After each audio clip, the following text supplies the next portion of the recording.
Alright guys, so here's example 2. We're still in 7.1. Now this example is talking about writing polynomials in standard form. Standard form, write this down somewhere in your notes. Standard form means they want each polynomial in order from the highest exponent to the lowest one. So again, standard form means writing it in order from the highest exponent to the lowest one. Part A is probably the easiest one I can give you because if you look at all these separate terms, I only see one exponent, one exponent, one exponent, one exponent. If you guys take a look at part B, each one of these terms, some of them have more than one exponent, which means we'll have to add them together. And you'll see that more when we get to part B. But let's look at part A. First thing I'm going to do is circle all the different operations that we have.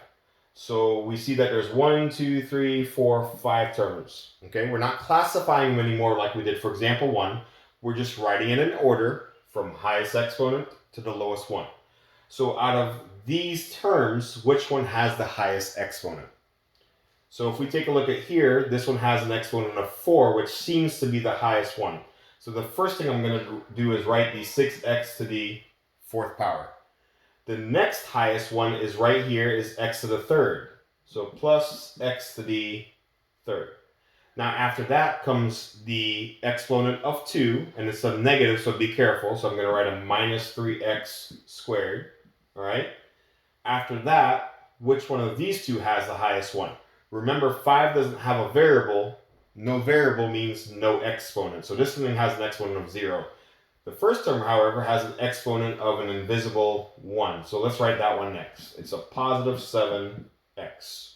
And then after that, we can write the negative 5. Now notice your exponents go 4, 3, 2, 1, and then 0.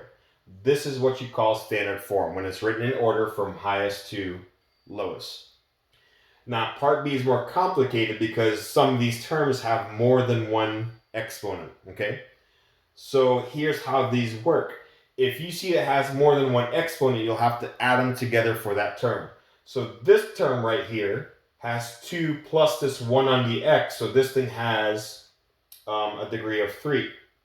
This middle one, I only see one exponent, so that 3 stays the same. The last one has more than one exponent again, so we'll have to add them together. In this case, you have 3 plus 2, which is 5. So now you can clearly see that the highest one is 5, so we're going to have to write that one first. So 7x squared y cubed. Now notice how these two are tied. Which one you write first doesn't matter since they are tied. So let's just go in order and write this one first, the positive 4y squared x, and then the positive 5x to the 3rd power. And again, this is what you call standard form. It goes 5, 3, 3. All right, I'm going to give you guys one more, and I know you're probably going to want another problem that looks just like this because this one should have been very easy to do. So let's erase part B and call this one part C.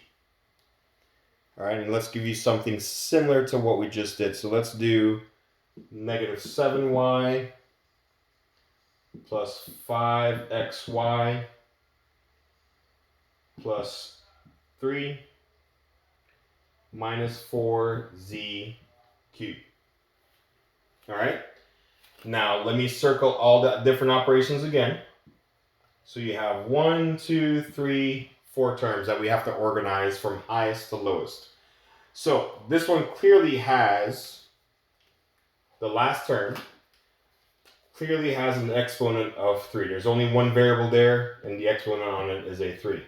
The number 3 has no variable. No variable means the exponent is a 0.